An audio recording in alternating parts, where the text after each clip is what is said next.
Imaginez un café parisien, un matin banal, jusqu'à ce qu'un politicien millionnaire s'effondre au sol sans un souffle. Silence, panique. Et puis, une serveuse noire fonce. En moins de 30 secondes, elle sauve sa vie. Ce n'est pas un film, c'est réel. Et ce geste a changé leur vie à tous les deux. Abonne-toi à cette chaîne pour découvrir des histoires vraies, puissantes. Like cette vidéo, commente si tu connais quelqu'un de courageux comme elle. Dis-nous, tu aurais su quoi faire à sa place. Maintenant, place à l'histoire. Aïssata travaille dans un petit bistrot du 11e arrondissement. D'origine malienne, elle vit en banlieue, se lève à 5 heures tous les jours, enchaîne métro, service, fatigue.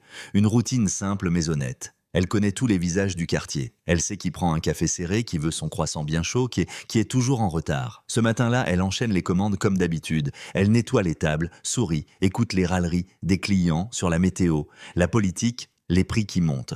Vers 9h30, un homme entre. Costume sur mesure, attaché casse discret. Regard sûr, posture droite. Aïssata le reconnaît. C'est Victor Delaunay, sénateur influent habitué des matinales télé et des débats parlementaires. Il ne vient pas souvent ici, mais quand il passe, tout le monde s'agite. Il s'installe discrètement, commande un allongé, commence à lire son journal. Aïssata le serre poliment, puis retourne à son comptoir. Elle l'observe de loin, machinalement. Et puis soudain, elle voit son visage changer. Ses traits se crispent.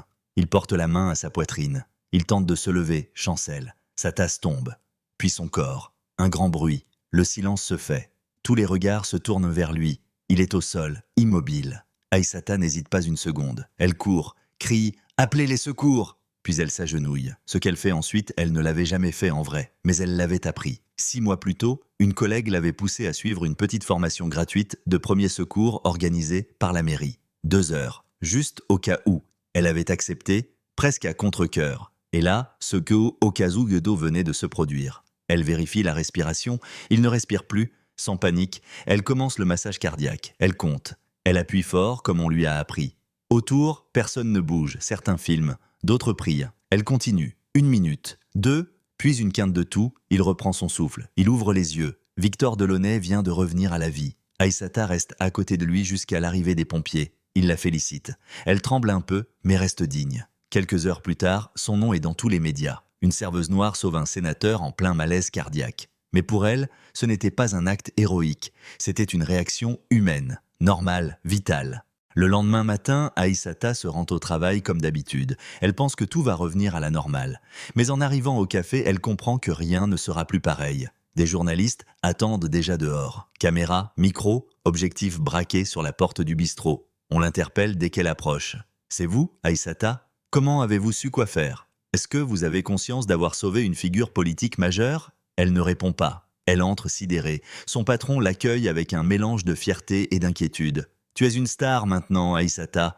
Prépare-toi à ce que ta vie change. » Et il avait raison. Dans la salle, des clients habituels lui sourient. Certains l'applaudissent. On lui offre des pourboires sans commande. Des gens veulent prendre des photos avec elle. Le téléphone du café n'arrête pas de sonner. Des radios, des chaînes de télé, des journalistes veulent l'interviewer. Mais Aïssata reste humble. Elle ne veut pas de lumière. Elle n'a pas fait ça pour la gloire. Elle a agi par instinct, par conscience. « J'ai juste fait ce qu'on m'a appris », répète-t-elle. Mais son histoire devient virale. Sur les réseaux sociaux, la vidéo de l'intervention, filmée par un client, dépasse les 2 millions de vues en 24 heures. Le mot-clic « Merci Aïssata » devient tendance. Des personnalités publiques la saluent. Une députée écologiste tweet « Une héroïne du quotidien. Bravo Aïssata. Votre geste rappelle l'importance des formations de premiers secours. » Des célébrités relaient l'histoire. Une chanteuse populaire poste « Aïssata, tu as sauvé une vie. Tu mérites tout notre respect. » Même le président de la République fait une déclaration lors d'un discours officiel.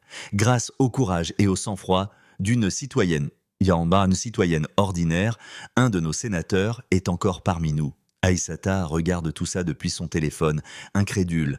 Elle ne se sent pas différente. Elle reste cette jeune femme qui prend le RER tous les matins, qui envoie de l'argent à sa famille au Mali, qui rêve d'un avenir simple, juste stable. Mais le monde extérieur commence à la transformer malgré elle. Une chaîne d'information continue l'invite sur un plateau. Elle refuse poliment. Elle ne veut pas devenir une influenceuse du secours. Elle veut garder son anonymat, son quotidien. Mais les propositions affluent. On lui propose de raconter son histoire dans un livre, une ONG lui propose de devenir ambassadrice d'un programme de formation au secourisme. Un parti politique veut qu'elle prenne la parole sur les héros de l'ombre. Sa famille, elle, est fière. Sa mère, très croyante, voit dans cet acte un signe du destin. Son petit frère l'appelle tous les jours juste pour lui dire « T'as sauvé un ministre, t'es une queen maintenant ». Mais Aïssata reste prudente. Elle a vu ce que la lumière médiatique peut faire. Exposer, transformer, déformer. Elle veut garder le contrôle et surtout, elle veut que l'attention se tourne vers ce qui compte vraiment, la formation. Elle prend alors une décision. Si les caméras doivent être braquées sur elle, ce sera pour faire passer un message. Chaque citoyen devrait connaître les gestes qui sauvent. Et dernière.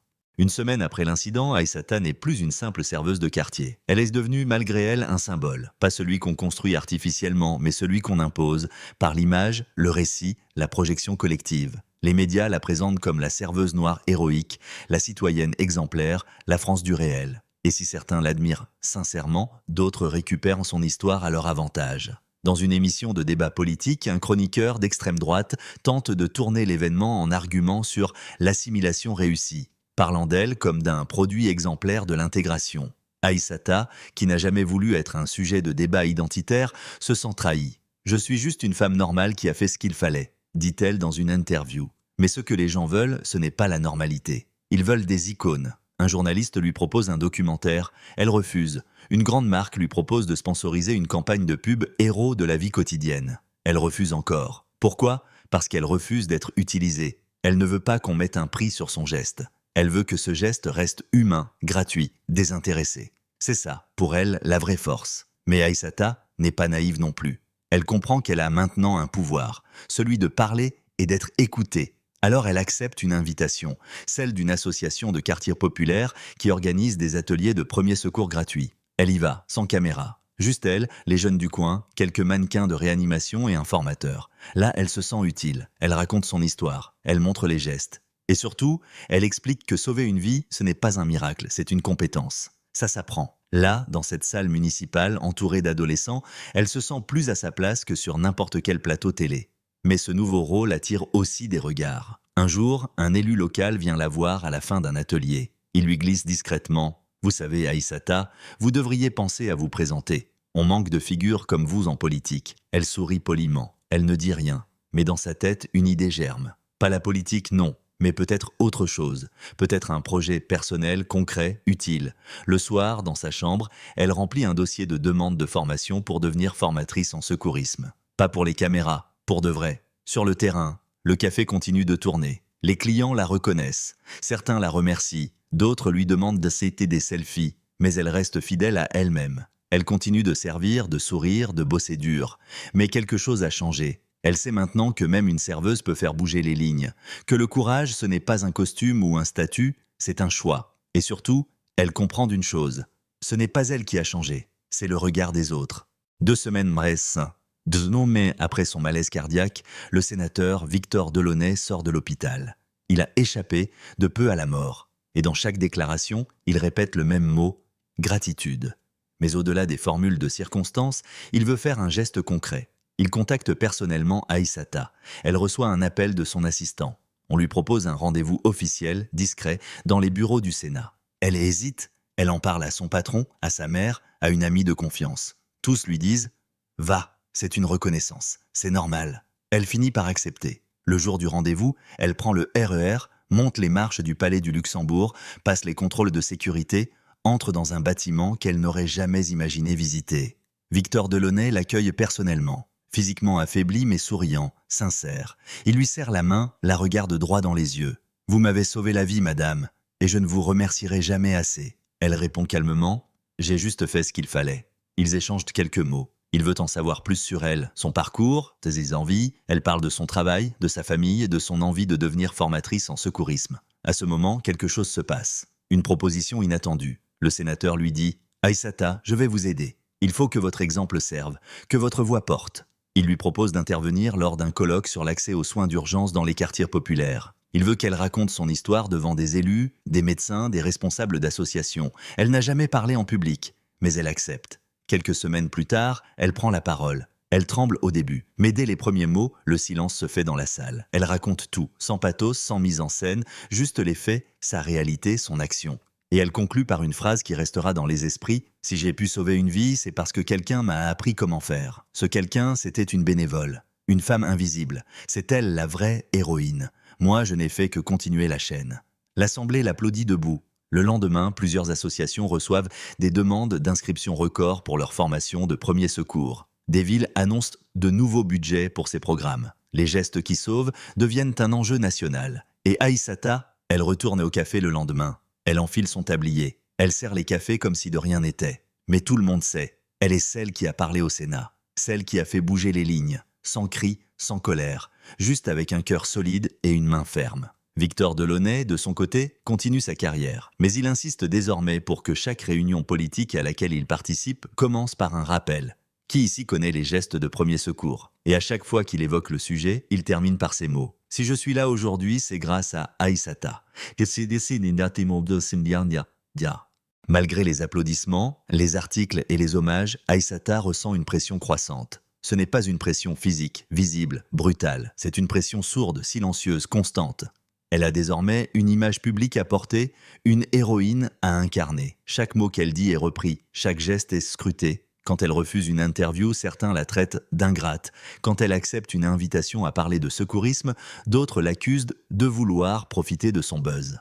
Un jour, sur les réseaux sociaux, un commentaire la heurte. « C'est bon, on a compris, t'as sauvé un mec riche, et maintenant tu veux des likes ?» Elle le lit, le relit, puis elle pose son téléphone. Le soir même, elle désinstalle Twitter, met Instagram en pause, bloque les notifications. Elle voulait rester elle-même. Mais la société ne la laisse plus tranquille. Elle est devenue un miroir sur lequel chacun projette ses propres combats, fantasmes, frustrations. Même au café, certains clients changent. Il y a ceux qui veulent lui parler comme à une célébrité. D'autres qui évitent son regard, par jalousie ou gêne. Elle ressent un décalage grandissant entre ce qu'elle est et ce que les gens attendent d'elle. Elle se sent parfois étrangère à sa propre vie. Mais elle tient bon. Elle se répète « Ce que j'ai fait était juste. Ce que je vis maintenant, ça passera ». Alors, elle se replonge dans ce qui lui fait du bien. L'action concrète, elle continue de participer aux ateliers de secourisme.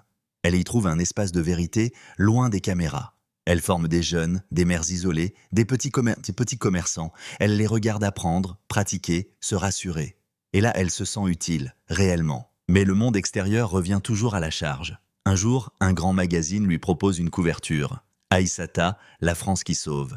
Avec une séance photo maquillée, posée, scénarisée, elle décline. Je suis une formatrice, pas une actrice. Mais cette fois, c'est son patron qui la convoque. Tu ne peux pas tout refuser, Aïssata. Tu as une voix maintenant, tu peux changer des choses. Et puis, ça ferait de la pub au café. Elle comprend, mais elle reste ferme.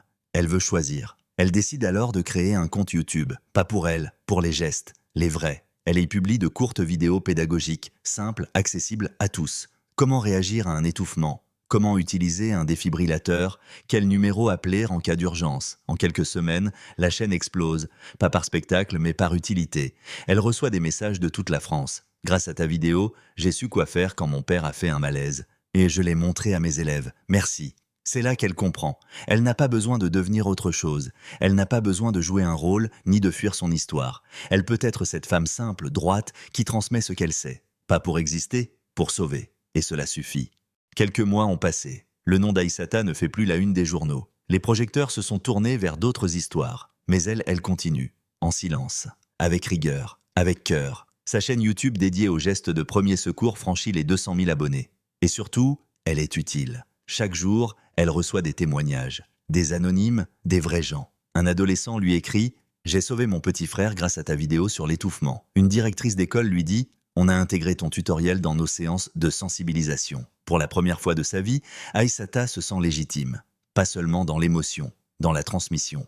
Et c'est là que quelque chose de plus grand commence à germer. Elle comprend que ce qu'elle vit fait partie d'un tout, d'une chaîne invisible, une chaîne de gestes, de savoirs, de gens idiots, de gens ordinaires, capables d'actes extraordinaires. Elle commence alors à cartographier. Elle veut recenser tous les lieux en France qui offrent en net des formations gratuites ou à bas prix en premier secours. Petites associations, mairies, écoles, centres de quartier. Elle fait des appels, vérifie les infos, compile les données, puis elle lance un site. Chaque seconde compte pour en faire. Un annuaire interactif simple, efficace, pour permettre à n'importe qui, dans n'importe quelle ville, de trouver un lieu pour se former. Elle le finance elle-même avec des dons de sa communauté. Pas de pub, pas de politique, que de la clarté. Mais une nouvelle surprise l'attend. Un jour, un message inattendu.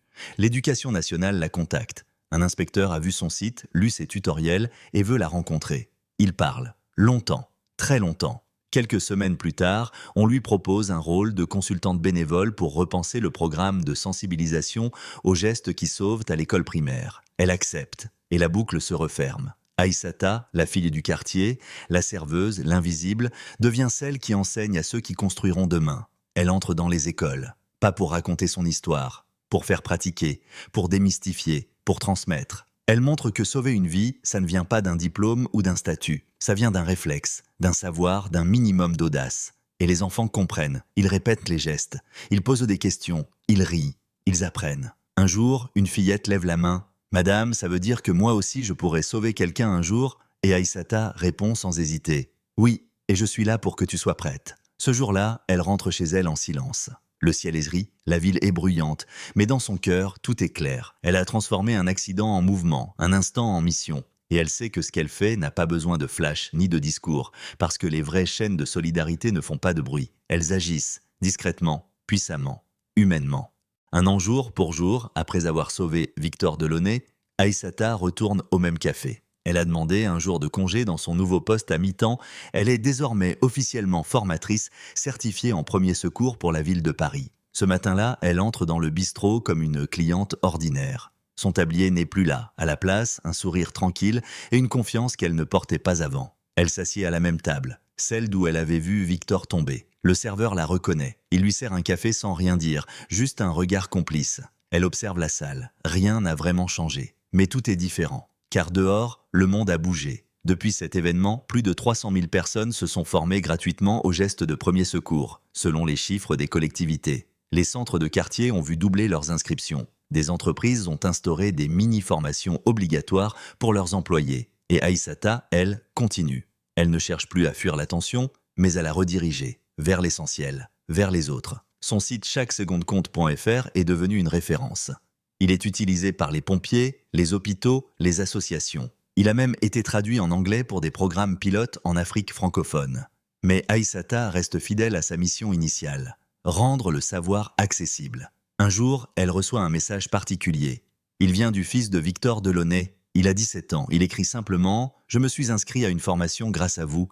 Mon père m'a dit que vous m'aviez indirectement sauvé la vie aussi. Merci. » Elle lit en silence, les larmes aux yeux.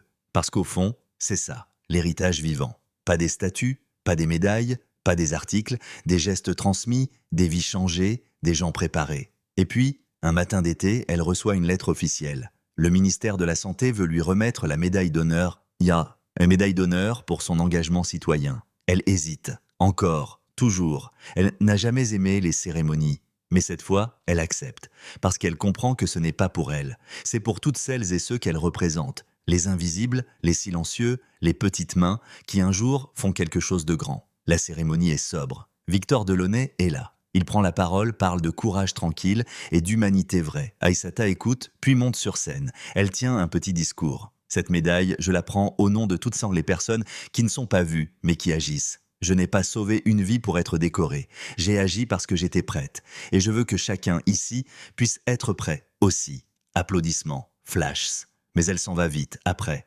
Elle n'aime pas rester au centre. Elle préfère les marges, là où l'action se passe. Quelques jours plus tard, elle reçoit un appel d'une école primaire à Marseille. Ils veulent qu'elle vienne former les enseignants. Elle dit oui, puis un lycée à Lille, puis une association à Cayenne, puis une mairie à Dakar. Elle commence à voyager, à transmettre. Toujours avec les mêmes mots. Ce que j'ai fait, vous pouvez le faire aussi. Aussi. Il suffit d'apprendre et d'oser. Et chaque fois qu'elle repart, elle laisse quelque chose derrière elle. Un geste appris, un regard changé, une vie peut-être un jour sauvée. Aïssata ne veut pas être une légende, elle veut être une chaîne vivante et elle sait maintenant qu'elle l'est. L'histoire d'Aïssata n'est pas une exception, c'est une démonstration. Une preuve que les vrais héros ne portent pas de cape, ne siègent pas au pouvoir, ne cherchent pas la lumière. Ils observent, ils apprennent et quand le moment arrive, ils agissent. Aujourd'hui, tu as deux choix. Soit tu regardes cette vidéo, tu dis « waouh » et tu passes à autre chose. Soit tu te demandes « et si c'était moi ? Est-ce que je saurais quoi faire ?» Alors forme-toi. Même une session de 2 heures peut faire la différence entre la vie et la mort. Va sur chaquesecondecompte.fr ou cherche une formation gratuite près de chez toi. Tu ne sais pas quand ce savoir te sera utile, mais tu sais maintenant qu'il peut tout changer. Abonne-toi à cette chaîne pour plus d'histoires vraies et d'outils pour agir. Like cette vidéo si tu crois en la force des gestes simples. Et commente « Je suis prêt », qu'on sache combien on est à tenir cette chaîne invisible. Parce que toi aussi, tu peux sauver une vie. Chaque seconde compte.